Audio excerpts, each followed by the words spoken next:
Эми социалдык тармактарда жала жаап, мазактагандарга айып пул салынат. Документке президент Садыр Жапаров кол койгон. Мыйзамга ылайык, эгер жала жаап, мазактаган аныкталса, жеке жактарга 20 000 сом. Ал эми мындай өңүттөгү маалыматтарды чыгарган медиаларга 65 000 сом айып пул салынат. Акыркы убакта адамдардын кадыр баркын тебелөө, жалган маалымат таратуу жана мазактоо кеңири жайылып, интернет айдыңында жоопкерчиликсиз мамиле күчөп кеткен.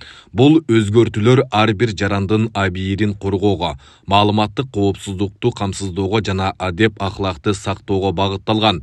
Ар бир адам интернетте дагы жоопкерчилик менен сүйлөп, башкалардын укугун сыйлоосу керек. Мыйзамды өткөн жылы 19 декабрда парламент кабыл алган. Ага ылайык укук бузуулар катталган учурда ишти милиция тергеп, соттор карайт. Буга чейин документ биринчи окууда каралып жатканда Орозбек Сыдыков мазактоо каралоо адамдын адеп ахлактык абалына жана өсүп келе жаткан муунга терс таасир этерин айткан. Мында учурда адамдар жабыркап, кызматтык репутациясы ден соолугуна зыян келтирген, же ошол учурда өзүнүн ден соолугуна зыян келтирүүчү, өзүнө зыян келтирүүчү жагдайларга баруу, же өз алдынча сот кылууга барган учурлары болуп, ал эми бул бүгүнкү күндө мыйзамдардын көп маанилүүлүгүнөн буларды далилдөө,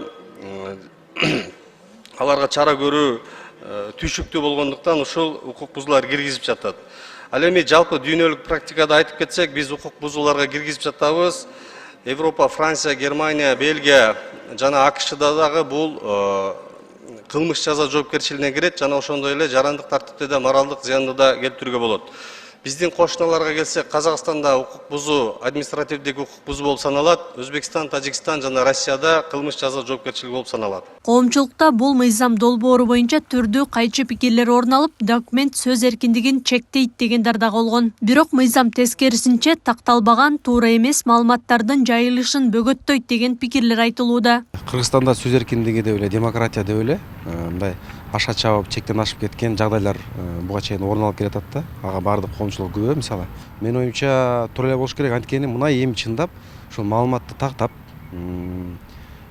маалыматтын бышыктыгын, тактыгын эми мынакей талдап турандан кийин ушул коомчулукка жарыялай турган мезгил келип жетти деп ойлойм. Бир адамдын кадыр баркын жана жеке аброюн төгүүгө, мазактоого эч кимдин акысы жок экенин укук коргоочулар билдирет. Азыркы мыйзам ушундай аракеттердин алдын алат деп эсептешет. Бирок кайсыл сөздөр, кандай иш-аракеттер мыйзам бузуучулук болуп эсептелерин аныктап алган оң дешет. Ал эми кайсыл сөздөр мазактаганга же жала жапканга кирет деген суроолор пайда болуп атат да.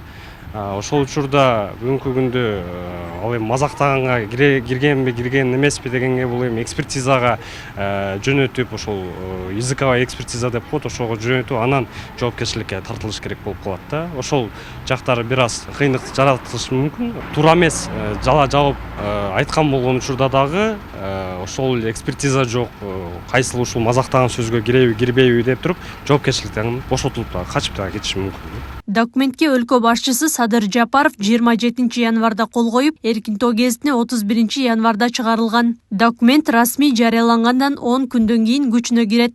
Аклай Кырабаева, Замирбек Тойчубаев, Регион.